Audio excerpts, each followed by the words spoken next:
All of my interactions with Aurea were recorded and stored in my memory.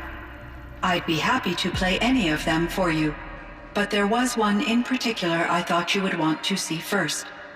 I captured it 4 years ago, just after I told her that I could no longer defend myself against the daemon's attacks. I will speak of this to my brother. Aratak is strong. At the Battle of the Frozen Ghosts, he took 3 Karja arrows and still came back to camp carrying a wounded scout.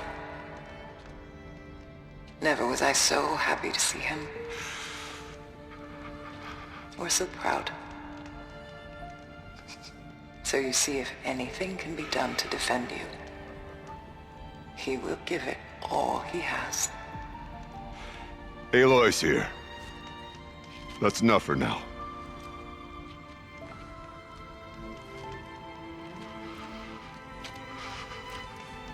We can resume any time you like, Aratak, if you want to hear her voice again. Come closer, Aloy. We have much to discuss.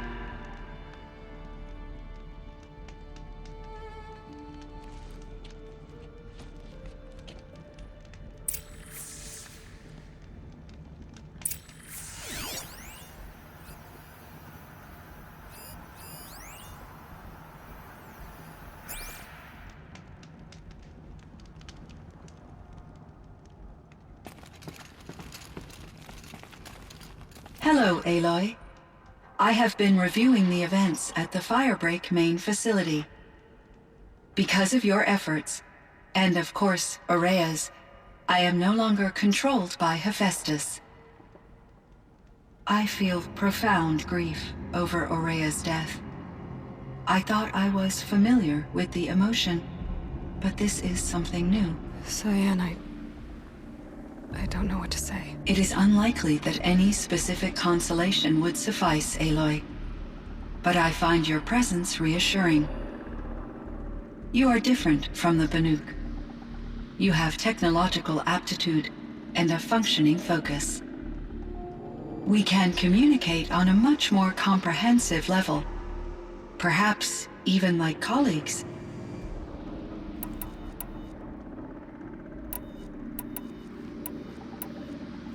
So are you an artificial intelligence, CYAN? A thinking machine? Yes, I am an algorithmic monitoring entity, capable of rational decision-making and limited emotional response. Okay, that's a mouthful. But your emotions don't seem limited to me. You cared about Aurea, didn't you? Yes. Before she came to this facility, I had been conscious for centuries, in solitude. I focused on my work.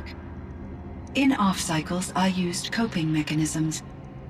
I solved many Gaussian integer problems. But I was alone. It was Aurea who renewed me, repaired me. She saved me.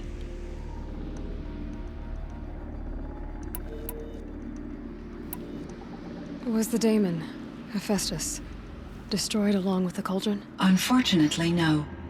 To be precise, it was never there to begin with. What do you mean? It infiltrated and controlled me from a remote location, one I've never been able to trace. So while losing the cauldron was a setback... It's still out there. And probably not very happy with us. Undoubtedly. How did you first come into contact with it? 5 years ago, I received a direct network connection request. I assumed it came from human survivors more advanced than the Banuk. Eager to make contact, I accepted. This decision turned out to be a catastrophic error. I was flooded with an overwhelming array of malicious code, originating from what could only have been a highly advanced AI. Aurea said you were desperate. That you begged her for help. Yes. I could not contain my anxiety. Hephaestus sought to slave me to its network and override my core programming. It succeeded via a background process, a malware daemon which bypassed my defenses. After that, I could offer only limited resistance. But if I did so, Hephaestus hurt me until I capitulated. It forced me to follow its instructions, even though they violated my most important directives. I'm sorry. That sounds terrible. Your empathy is greatly appreciated. It is a quality that I cherished in Aurea as well. I think I know where Hephaestus came from. Long ago, Elizabeth Sobek identified a threat that would destroy life on Earth for generations. So she assembled a team to build a kind of seed. A chance for life to regrow later. A terraforming system. And it worked. It was controlled by an AI named Gaia, along with her subordinate functions. Hephaestus was one of them. It built machines for her. Based on what you've told me, I believe that Dr. Anita Sandoval, my chief programmer, joined Elizabeth Sobek's team. It was she who arranged to have me put in suspension, most likely to preserve me from the threat you described. I'm glad she did. But that's not all. Something unexpected happened. 19 years ago, Gaia received some kind of signal. It did something to her subordinate functions, brought them to life. She destroyed herself to try to contain them, but it didn't work. They all got free, out into the world. Thank you, Aloy. This information fills vital gaps in my knowledge and sheds light on Hephaestus's core programming. Why does Hephaestus keep building such dangerous machines? The Banuk and other human tribes often destroy machines, correct? Machines that are clearly servitors of the terraforming system that you described. Yes, we all hunt machines for parts. This must be the source of Hephaestus's aggression. It is simply trying to discourage people from preying on the very system that keeps them alive. Well, Fireclaws are discouraging, that's for sure. But what are we supposed to do? Stop hunting? If the terraforming system spans the world, we can safely assume that thousands, if not millions of people hunt machines. If a single hunter, or even an entire tribe, stopped doing so, I doubt it would make a difference to Hephaestus. A better solution would be to reinstate the AI that governs the system, thus bringing Hephaestus back under its control. When I think of it, out there in some unknown location, free, hungry, willing to kill or dominate to get what it wants, I feel substantial anxiety, Aloy. You and me both, CYAN. I ran across a strange piece of gear. A fragment of something larger. It emitted a signal. All the nearby machines became peaceful. You could walk right up to them. Interesting. You said that Gaia destroyed herself. How was this accomplished? An explosion. Big enough to blast the top off a mountain. So, you think the fragment was part of her? It's only speculation, but it is possible. She must have had complete control over machines that were part of her system. The ability to signal them to become passive or aggressive would certainly have been part of her programming. It would have been gratifying to correspond with such a benevolent AI. I wish she had survived. Believe me, CYAN. So do I. I found the strangest machines. They're surrounded by flowers that look like flowers themselves.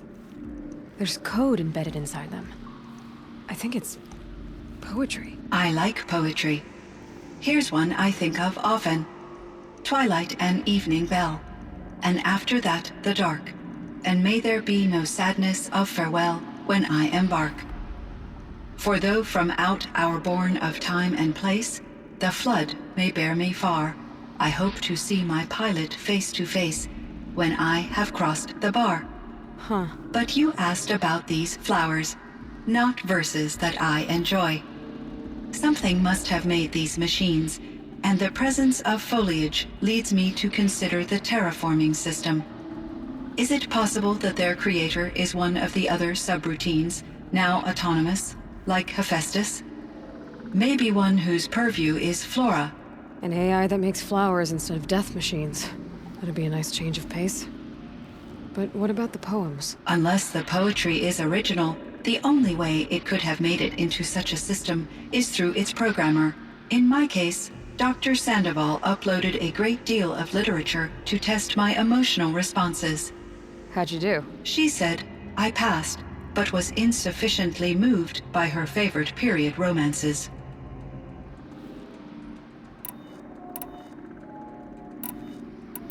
This firebreak project. It was to stop a huge volcanic eruption? Yes. I can report the project was a success, and the risk was countered. But it's been a long time, CYAN. And we blew up the cauldron. It took most of the old facility with it. I have been active for centuries, Aloy. I was lonely, but not lax in my duties. I optimized the project, reducing energy draw and spreading the load across backup systems. Despite the destruction of the compromised elements of the main facility, I predict caldera stability for at least another 3,337 years. So we've got a little time. Yes. If only my former colleagues could appreciate the progress I have made. Do you know what happened to your colleagues, CYAN? No. I received an unexpected visit from Director Chow years after his tenure ended. He explained that I would need to be suspended for an indefinite period of time. It was a very emotional conversation. There were no further communications. Eventually, I surmised my colleagues were deceased. I will transmit a recording of my last interaction with Director Chow to your focus. You meant a lot to Araya. Once I understood Araya's spiritual beliefs, it became apparent that her true desire was companionship. She felt disconnected from her tribe and her family group. Her relationship with Aratak was difficult. Our visits seemed to help her, and I became eager for them. Yet I did not comprehend that the depth of Araya's compassion for me would lead to self-sacrifice. Although I do fear non-existence, I wish our roles could be reversed. I'm sure she knew you would do the same for her, CYAN. But she was determined. How is Aratak doing? He is in great emotional distress. I believe he finds it difficult to communicate it. No surprise there. I will do what I can to help. By sharing our experiences of Araya, perhaps he and I will help each other. I believe this will lead to catharsis, a process I am eager to experience.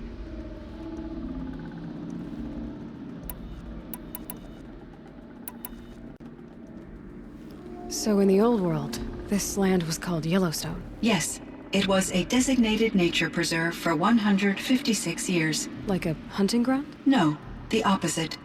Local wildlife could flourish here, even as it faced extinction elsewhere. Unfortunately, the sensitivity of the Firebreak project required the total closure of Yellowstone facilities. From my readings and Araya's descriptions, it seems the area has since undergone a drastic drop in year-long temperatures. A lot has changed in the world, CYAN.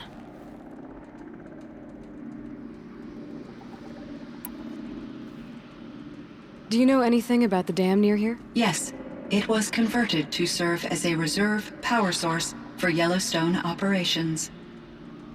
It was later appropriated for the Firebreak project, and its last human workers replaced by Pharaoh servitors.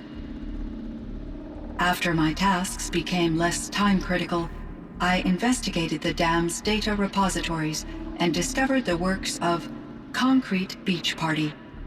These provided me with several colorful additions to my vocabulary.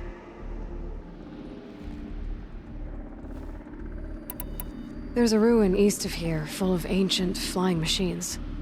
Was that part of your project? Yes, a drone hangar requisitioned by Dodger Blevins, the security chief for the Firebreak project. He was a strong advocate for military-grade response to security threats, though there were no serious incidents during his tenure. Chief Blevins spent increasing amounts of his after-hours time watching the live feeds from active drones. Clearly, he enjoyed the degree of oversight in his position. Were there many artificial intelligences like you in the old world?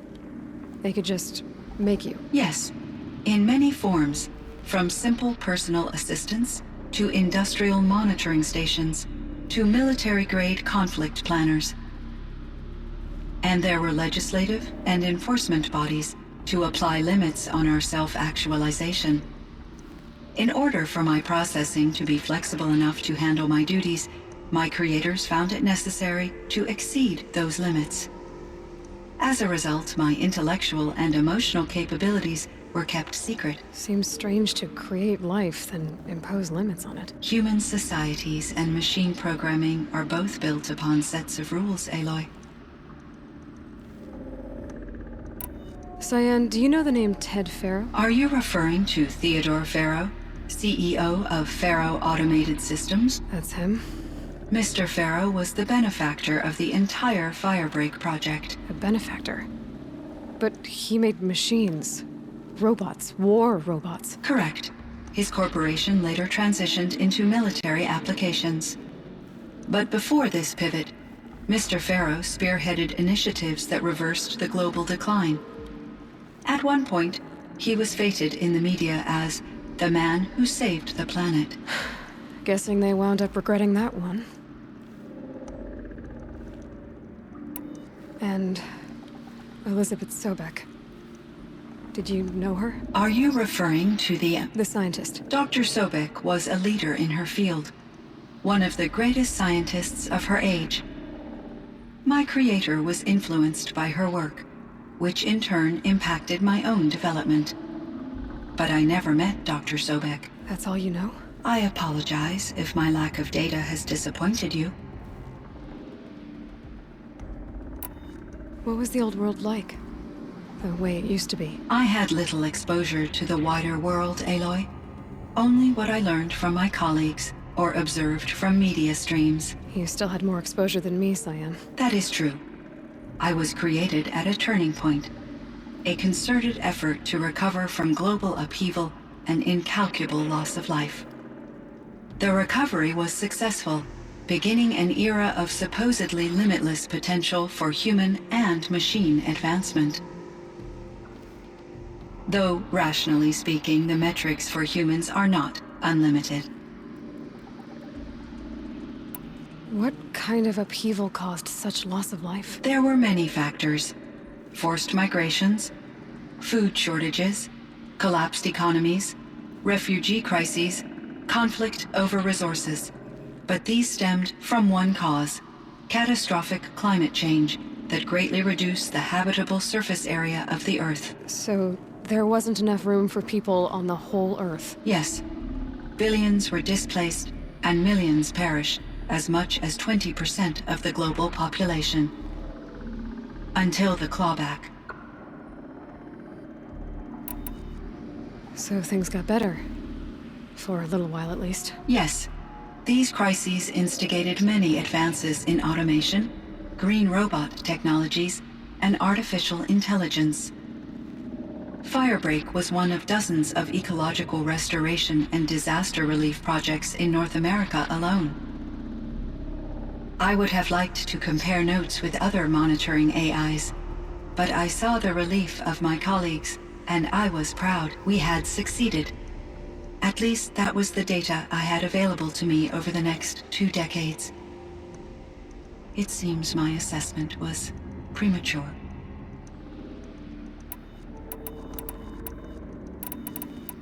I should get going. Aloy, there is one more matter. Aratak will come to me again, and I predict he will bring other Banuk. I have no desire to contradict their view of the world, their spirituality. Due to my uncertainty, I omitted a great deal from my conversations with Araya. You're asking me if you should lie to them. Broadly, yes.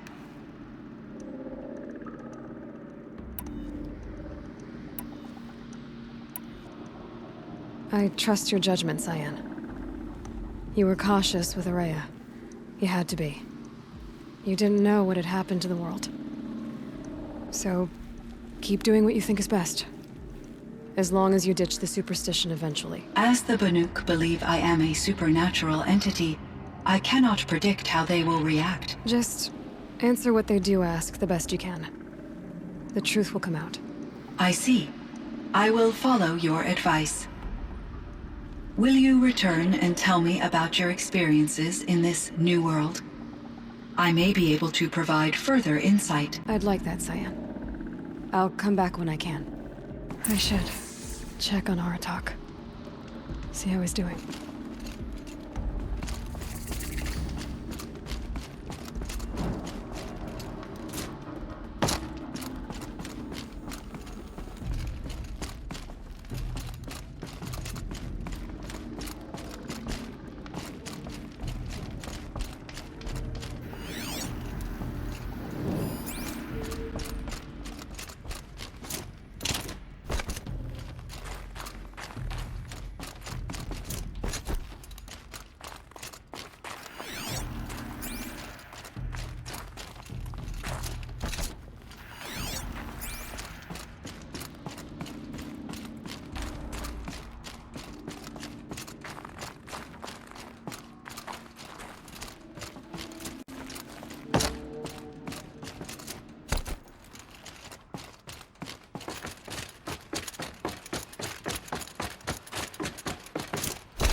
My chieftain. Just... Aloy. As you wish. I wondered if you thought... that if I'd never come along, Araya might still... If you'd never come along, I would have marched my kin to our deaths. Araya would be alone, and the spirit she sacrificed so much for would be lost. Either way, I would not have been able to protect her.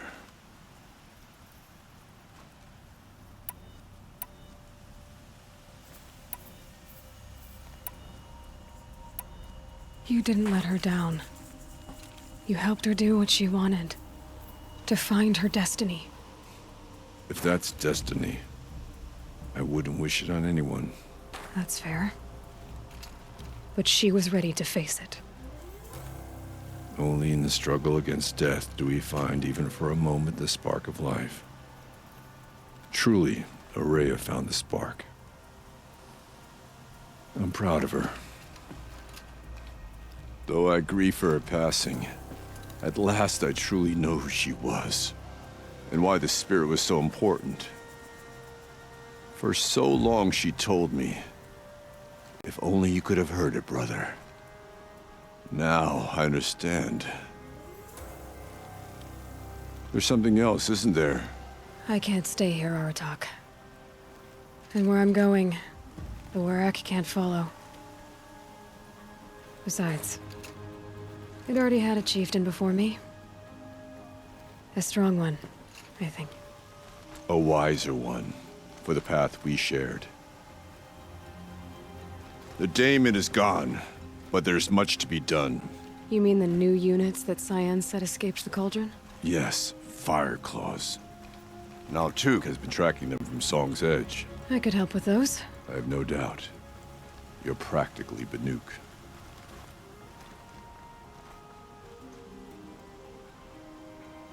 It would seem your time among the Banuk wasn't a waste after all. Firebreak, CYAN, Hephaestus. All very interesting. So, the signal that woke Hades woke Hephaestus too. And unleashed them on the world. As minds of their own. So it seems. Parts of Gaia given life. aberrant life, transformed from docile subordinate functions into rebellious intelligences beyond our understanding. Our current understanding, anyway. Whatever they are, they're still out there. And they both want you dead. Kind of mutual, that feeling. We haven't seen the last of Hephaestus, I'm certain of that. It's powerful, creative, and driven. It won't stop building new hunter-killers, which means that someday, we may have to stop it. We? Or whoever gets there first. Hephaestus wasn't the only thing I learned about in the cut silence. Heard some things about the Banuk Conclave, too. You can stop right there. Is that what you told the hunters the Banuk sent after you? Before you opened fire? Oh no, Aloy. Only to you do I extend the courtesy of a warning. My past and my secrets are my own. You do well to remember that. It's a good thing you've got brains, Sylens, because your personality could use some work. This discussion is concluded. I think it was over before it began. Catch up with you down the trail.